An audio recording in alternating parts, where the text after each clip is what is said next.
ಬಂಧುಗಳೇ, ಇದೇ 26ನೇ ತಾರೀಕು ನಡೀತಾ ಇರ್ತಕ್ಕಂಥ ಲೋಕಸಭಾ ಚುನಾವಣೆಯ ಹಿನ್ನೆಲೆಯಲ್ಲಿ ಈ ಒಂದು ನಮ್ಮನ್ನೆಲ್ಲ ಭೇಟಿ ಮಾಡಬೇಕು ಅಂತ ಹೇಳಿ ನಮ್ಮ ಶ್ರೇಯಸ್ ಪಟೇಲ್ ಅವರು ಬಂದಿರುವಂತಹ ಈ ಒಂದು ಸಂದರ್ಭದ ವೇದಿಕೆ ಮೇಲೆ ಆಸೀನರಾಗಿರ್ತಕ್ಕಂಥ ಮುಂದಿನ ನಮ್ಮ ಸಂಸದರು ಆಗ್ತಕ್ಕಂತಹ ಮಾನ್ಯ ಶ್ರೇಯಸ್ ಪಟೇಲ್ ಅವರೇ ಹಾಗೂ ನಮ್ಮ ಕಾಂಗ್ರೆಸ್ ಮುಖಂಡರಾಗಿರ್ತಕ್ಕಂಥ ಕೃಷ್ಣಣ್ಣನವರೇ, ನಮ್ಮ ಜಿಲ್ಲಾ ಕಾಂಗ್ರೆಸ್ ಪಕ್ಷದ ಅಧ್ಯಕ್ಷರಾಗಿರ್ತಕ್ಕಂಥ ಲಕ್ಷ್ಮಣ್ಣನವರೇ, ನಮ್ಮ ಜಿಲ್ಲಾ ಕುರುಬರ ಸಂಘದ ಅಧ್ಯಕ್ಷರಾದಂತಹ ಶಿವಪ್ಪಣ್ಣನವರೇ, ನಮ್ಮ ಬ್ಲಾಕ್ ಕಾಂಗ್ರೆಸ್ ಅಧ್ಯಕ್ಷರಾದಂತಹ ಪ್ರಸನ್ನ ಕುಮಾರ್ ಅವರೇ, ನಮ್ಮ ದಿನೇಶ್ ಬೇರೇಗೌಡ ಅವರೇ, ನಮ್ಮ ಮಂಜಣ್ಣನವರೇ, ಹಾಗೆ ನಮ್ಮ ಸೇವಾದಳದ ಅಧ್ಯಕ್ಷರಾದಂತಹ ದಿನೇಶ್ ಅಣ್ಣನವರೇ,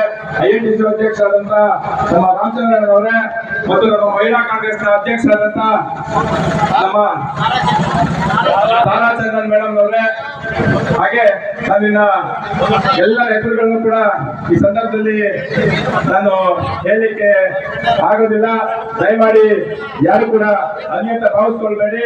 ವೇದಿಕೆ ಮೇಲೆ ಇರ್ತಕ್ಕಂಥ ಎಲ್ಲ ನನ್ನ ಹಿರಿಯರೇ ಹಾಗೂ ಈ ಒಂದು ಕಾರ್ಯಕ್ರಮದಲ್ಲಿ ಬಹುಶಃ ನಾನು ಅಂದ್ಕೊಳ್ತೀನಿ, ಕೊಣನೂರಿನ ಇತಿಹಾಸದಲ್ಲಿ ಇಷ್ಟೊಂದು ದೊಡ್ಡ ಸಂಖ್ಯೆಯ ಯಾವುದೇ ರಾಜಕೀಯ ಕಾರ್ಯಕ್ರಮದಲ್ಲಿ ಎಲ್ಲಿಯೂ ಇದುವರೆಗೂ ಕೂಡ ಇಷ್ಟು ದೊಡ್ಡ ಸಂಖ್ಯೆಯಲ್ಲಿ ಯಾರು ಕೂಡ ಸೇರಿರಲಿಲ್ಲ. ಅಷ್ಟು ದೊಡ್ಡ ಸಂಖ್ಯೆಯಲ್ಲಿ ನನ್ನ ಕೊಣನೂರು ಗ್ರಾಮದ ಎಲ್ಲ ಬಂಧುಗಳು ಕೂಡ ಇವತ್ತು ಸೇರಿದ್ದಾರೆ. ನಿಮ್ಗಳೆಲ್ಲರೂ ಕೂಡ ನಾನು ಈ ಸಂದರ್ಭದಲ್ಲಿ ನಮ್ಮಗಳಿಗೆ ಸ್ಥಿರವಾಗಿ ನಮನವನ್ನು ಸಲ್ಲಿಸಲಿಕ್ಕೆ ನಾನು ಬಯಸ್ತಾ ಇದ್ದೀನಿ. ಇನ್ನ ತಮಗೆಲ್ಲ ಗೊತ್ತಿದೆ, ಚುನಾವಣೆ ಕೇವಲ ಇನ್ನು 8 ದಿವಸ ಮಾತ್ರ ಬಾಕಿ ಉಳಿದಿರ್ತಕ್ಕಂಥದ್ದು. ನಮ್ಮ ಶ್ರೇಯಸ್ ಪಟೇಲ್ ರವರು ಅಣ್ಣ ಎಲ್ಲ ಹಳ್ಳಿಗೂ ಹೋಗ್ಬೇಕು, ನಾನು ಎಲ್ಲರನ್ನು ಅಲ್ಲೇ ಭೇಟಿ ಮಾಡ್ಬೇಕು, ನಾನು ಮತಭಿಕ್ಷೆಯನ್ನ ಕೇಳಬೇಕು ಅಂತ ಹೇಳಿ ಬಹಳವಾಗಿ ಪಾಪ ಅವರು ಅಂದ್ಕೊಂಡಿದ್ರು. ಆದ್ರೆ ಸಮಯದ ಭಾರಿ ಅಭಾವದಿಂದಾಗಿ ಅವರು ಹಳ್ಳಿಗಳಿಗೆ ಬರಕ್ಕಾಗ್ತಾ ಇಲ್ಲ. ಹಾಗಾಗಿ ಹೋಬಳಿ ಮಟ್ಟದಲ್ಲಿ ತಮ್ಮನ್ನೆಲ್ಲರೂ ಕೂಡ ಒಂದ್ ಕಡೆಗೆ ಸೇರಿಸಿ ನಮ್ಮನ್ನ ಅವರು ಭೇಟಿ ಮಾಡಬೇಕು ಅಂತ ಹೇಳಿ ಕೇಳ್ಕೊಂಡಾಗ ತಮ್ಮನ್ನೆಲ್ಲರೂ ಕೂಡ ಒಂದೇ ಕಡೆಗೆ ಕರೀತಕ್ಕಂತ ಪ್ರಯತ್ನ ಆಗಿದೆ. ಹಾಗಾಗಿ ನಮ್ಮ ಊರಿಗೆ ಬಂದಿಲ್ಲ, ನಮ್ಮ ಹಳ್ಳಿಗೆ ಬಂದಿಲ್ಲ ಅಂತ ಹೇಳಿ ಯಾರು ಕೂಡ ಅನ್ಯತಾ ಭಾವಿಸ್ಬೇಡಿ ಅಂತ ಹೇಳಿ ನಾನು ಕೇಳ್ಕೊಳ್ಳಿಕ್ಕೆ ಇಷ್ಟಪಡ್ತಾ ಇದ್ದೀನಿ. ಜೊತೆಗೆ ಅವರು ಸುಮಾರು 20 ಲಕ್ಷ ಮತದಾರರನ್ನ ಭೇಟಿ ಮಾಡೋದಿದೆ. 8 ವಿಧಾನಸಭಾ ಕ್ಷೇತ್ರಗಳಲ್ಲಿ ಓಡಾಡಬೇಕು, 9 ತಾಲೂಕುಗಳಲ್ಲಿ ಸುತ್ತಾಟವನ್ನ ಮಾಡಬೇಕಾಗಿದೆ. ಹಾಗಾಗಿ ಅವ್ರು ಇಲ್ಲೇ ಇದ್ರೆ ಪಾಪ ಇನ್ನು ಬೇರೆ ಬೇರೆ ಕಡೆಗೆ ಹೋಗೋದಿದೆ. ಹಾಗಾಗಿ ಇಲ್ಲೇ ಕಾರ್ಯಕ್ರಮವನ್ನು ಮಾಡಿ ಕಳಿಸ್ಕೊಡ್ತೀನಿ ಅಂತ ಹೇಳಿ ಇವತ್ತು ಅವ್ರನ್ನ ನಮ್ಮ ಕೊಣನೂರು ಗ್ರಾಮಕ್ಕೆ ಬಹಳ ಅದ್ದೂರಿಯಾಗಿ ಬರ್ಮಾಡ್ಕೊಂಡಿದ್ದೀರಿ. ಹಾಗಾಗಿ ನಿಮ್ಮಗಳಿಗೆ ಮತ್ತೊಮ್ಮೆ ನಾನು ಧನ್ಯವಾದಗಳನ್ನ ಹೇಳಲಿಕ್ಕೆ ಬಯಸ್ತಾ ಇದ್ದೀನಿ. ಇನ್ನ ನಮ್ಮ ಶ್ರೇಯಸ್ ಪಟೇಲ್ ಅವರ ಬಗ್ಗೆ ಎಲ್ಲರೂ ಕೂಡ ಮಾತನಾಡಿ ಹೇಳಿದ್ದಾರೆ. ಇವತ್ತು ನಮ್ಮ ಹಾಸನ ಜಿಲ್ಲೆಯಲ್ಲಿ ಕಾಂಗ್ರೆಸ್ ಪಕ್ಷ ಅಂತಂದ್ರೆ ನಮಗೆ ಜ್ಞಾಪಕ ಬರ್ತಕ್ಕಂಥ ಹೆಸರು ಅದು ನಮ್ಮ ಜಿ ಪುಟ್ಟಸ್ವಾಮಿ ಗೌಡರು. ಇವತ್ತು ನೀವು ನಮ್ಮ ಜಿಲ್ಲೆಯ ಯಾವುದೇ ಹಳ್ಳಿಗೆ ಹೋಗಿ, ಯಾವುದೇ ಊರಿನಲ್ಲೂ ಕೂಡ ಅವ್ರು ಮಾಡಿರ್ತಕ್ಕಂಥ ಯಾವ್ದಾದ್ರು ಒಂದು ಕೆಲಸದ ಸಾಕ್ಷಿ ಗುಡ್ಡೆಯನ್ನು ಬಿಟ್ಟು ಹೋಗಿದ್ದಾರೆ. ನೀವು ಗಮನಿಸಿ ನೋಡಿ, ನೀವೆಲ್ಲ ಹಳ್ಳಿಗಳಲ್ಲೂ ಕೂಡ ಜಿ ಪುಟ್ಟಸ್ವಾಮಿ ಗೌಡರು ಮಾಡಿರ್ತಕ್ಕಂಥ ಕೆಲಸ ಇವತ್ತು ಕೂಡ ಮಾತನಾಡ್ತಾ ಇದೆ. ಅಂತವರ ಮೊಮ್ಮಗ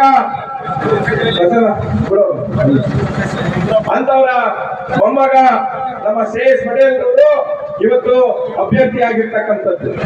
ಇವತ್ತು ನಮ್ಮ ಪಕ್ಷದ ಹೈಕಮಾಂಡ್, ನಮ್ಮ ರಾಷ್ಟ್ರೀಯ ಅಧ್ಯಕ್ಷರಾಗಿರ್ತಕ್ಕಂಥ ಮಲ್ಲಿಕಾರ್ಜುನ್ ಖರ್ಗೆ ಸಾಹೇಬ್ರವರು, ನಮ್ಮ ಜನಪ್ರಿಯ ಮುಖ್ಯಮಂತ್ರಿಗಳಾಗಿರ್ತಕ್ಕಂಥ ಸಿದ್ದರಾಮಯ್ಯ ಸಾಹೇಬ್ರವರು, ನಮ್ಮ ಉಪಮುಖ್ಯಮಂತ್ರಿಗಳು, ಪಕ್ಷದ ಅಧ್ಯಕ್ಷರಾಗಿರ್ತಕ್ಕಂಥ DK ಶಿವಕುಮಾರ್ ಸಾಹೇಬ್ರವರು, ನಮ್ಮ ಉಸ್ತುವಾರಿಗಳಾಗಿರ್ತಕ್ಕಂಥ ರಾಜಣ್ಣ ಸಾಹೇಬ್ರು, ಇವರೆಲ್ಲರೂ ಕೂಡ ಒಮ್ಮತದಿಂದ ಈ ಜಿಲ್ಲೆ ಒಳಗಡೆ ಏನು ಒಂದು ಕುಟುಂಬದ ರಾಜಕಾರಣ ಇಷ್ಟು ವರ್ಷದಿಂದ ಇದೆ, ಇದನ್ನ ಕೊನೆಗಾಣಿಸ್ಲಿಕ್ಕೆ ಯಾರ್ದಾದ್ರೂ ಕೈಯಿಂದ ಒಬ್ಬ ವ್ಯಕ್ತಿಯಿಂದ ಸಾಧ್ಯ ಅಂತ ಇದ್ರೆ ಅದು ಪುಟ್ಟಸ್ವಾಮಿ ಗೌಡರ ಕುಡಿ, ಅದು ಶ್ರೇಯಸ್ ಪಟೇಲಿಂದ ಮಾತ್ರ ಸಾಧ್ಯ ಅಂತ ಹೇಳಿ ಅವ್ರನ್ನ ಇವತ್ತು ಅಭ್ಯರ್ಥಿಯನ್ನಾಗಿ ಘೋಷಣೆಯನ್ನ ಮಾಡಿರ್ತಕ್ಕಂಥದ್ದು.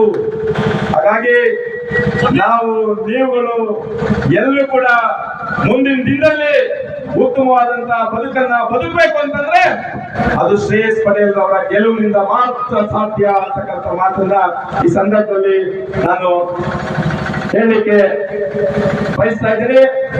ಜೊತೆಗೆ ಇವತ್ತು ಬಹಳಷ್ಟು ಜನ ಮುಖಂಡರುಗಳಿದ್ದೀರಿ ಇಲ್ಲಲ್ಲ, ನಿಮ್ಗಳಿಗೆಲ್ಲರಿಗೂ ಚುನಾವಣೆ ಅನುಭವ ಇದೆ ಅಣ್ಣ.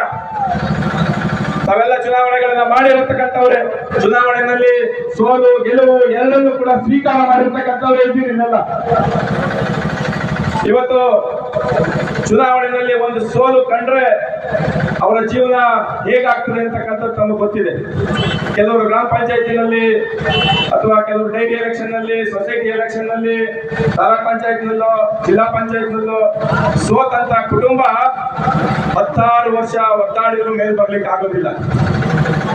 ಆ ಪರಿಸ್ಥಿತಿಗಳನ್ನ ನಾವು ನೋಡ್ತಾ ಇದ್ದೀವಿ. ಇವತ್ತು ನಾವು ಕೂಡ ನಿಮ್ಮೆಲ್ಲರ ಆಶೀರ್ವಾದ ಇದ್ರೂ ಕೂಡ ಇವತ್ತು ವಿಧಾನಸಭಾ ಚುನಾವಣೆಯಲ್ಲಿ ಸೋತಿದ್ದೀನಿ. ಆ ನೋವು ನನಗೆ ಗೊತ್ತಿದೆ.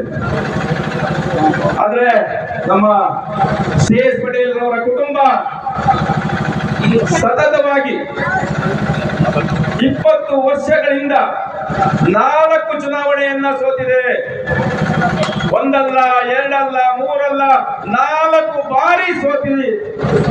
ಬಹುಶಃ ಬೇರೆಯವರಾಗಿದ್ರೆ ಊರಲ್ಲಿ ಇರ್ತಿರ್ಲಿಲ್ಲ ಅಂತ ಆಗ್ತಿತ್ತ, ಊರಲ್ಲಿ ಇರ್ಲಿಕ್ಕೆ ಆಗ್ತಿತ್ತ. ಇವತ್ತು ನನಗನ್ನಿಸ್ತದೆ ಬಹುಶಃ ಜಿ ಪುಟ್ಟಸ್ವಾಮಿಗೌಡರು ಅವರ ತಾತನ ಆಶೀರ್ವಾದ,